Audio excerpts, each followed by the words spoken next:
इन दोनों सरकारों ने पिछले 10 साल के अंदर दो किस्म के देश के सामने गवर्नेंस के मॉडल रखे हैं और ये दोनों गवर्नेंस के मॉडल ऐसे हैं जो आपको चुनाव जिताने की गारंटी लेते हैं। उनका भी चुनाव जिताता है, इनका भी चुनाव जिताता है। एक गवर्नेंस का मॉडल है विकास का मॉडल और एक गवर्नेंस का मॉडल है विनाश का मॉडल।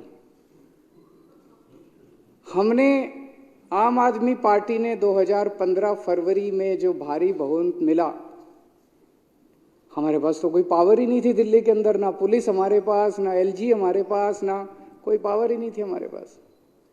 लेकिन हमने धीरे धीरे करके लड़ लड़ के हाथ जोड़ के पैर पकड़ के स्कूल ठीक कर दिए, अस्पताल ठीक कर दिए, लोगों के बच्चों को भविष्य दिया, गरीब के बच्चों को डॉक्टर इंजीनियर बनने का सपना दिया, उनके सपनों को पूरा किया। किसी के घर में कोई बीमार हो जाए उसका अच्छे से अच्छे इलाज का इंतजाम किया। बिजली 24 घंटे की, बिजली मुफ्त कर दी, पानी मुफ्त कर दिया, तीर्थ यात्रा करवा रहे हैं बुजुर्गों को। इतने सारे काम किए, जनता बड़ी खुश हो गई, जनता का दिल जीतने का काम किया। ये एक मॉडल था जो आम आदमी पार्टी ने विकास का मॉडल किया। और उसके बाद हम लगातार एमसीडी के चुनाव हुए, उसके बाद हम 2020 में चुनाव हुए, लगातार सारे चुनाव भारी बहुमत से जीतते जा रहे हैं। और ये अभी जो बजट रखा गया, अब तो जनता कह रही है कि ये 7 सीट भी हमारी आएंगी इस बार।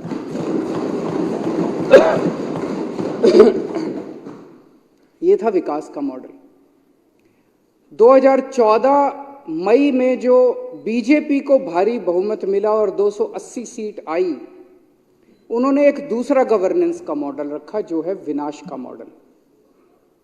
उस विनाश के मॉडल के 2 हिस्से हैं।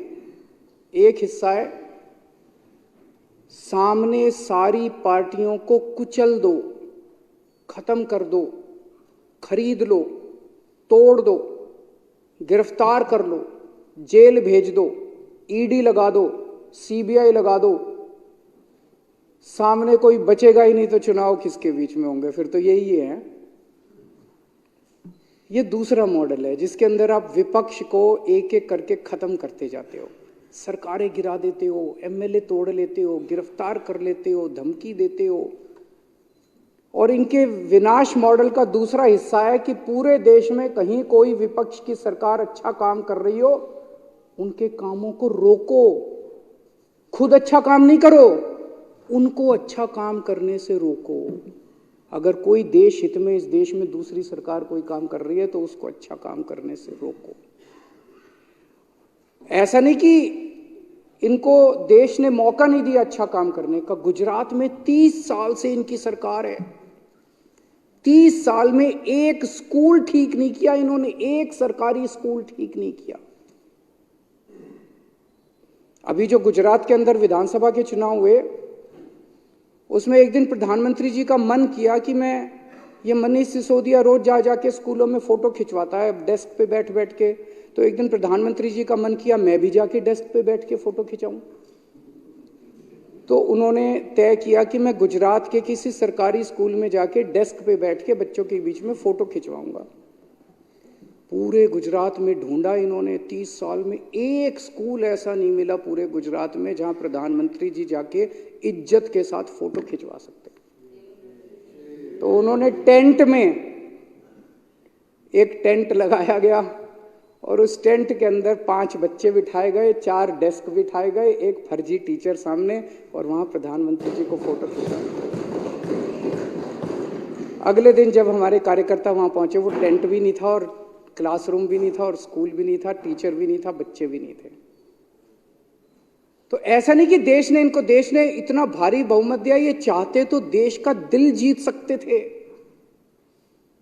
अगर ये कुछ काम कर लेते तो आज इनको ईडी की जरूरत नहीं पड़ती, सीबीआई की जरूरत नहीं पड़ती, पुलिस की जरूरत नहीं पड़ती, इनकम टैक्स की जरूरत नहीं पड़ती। जनता वैसे ही कहती है यार इनको, जैसे दिल्ली में कहती है।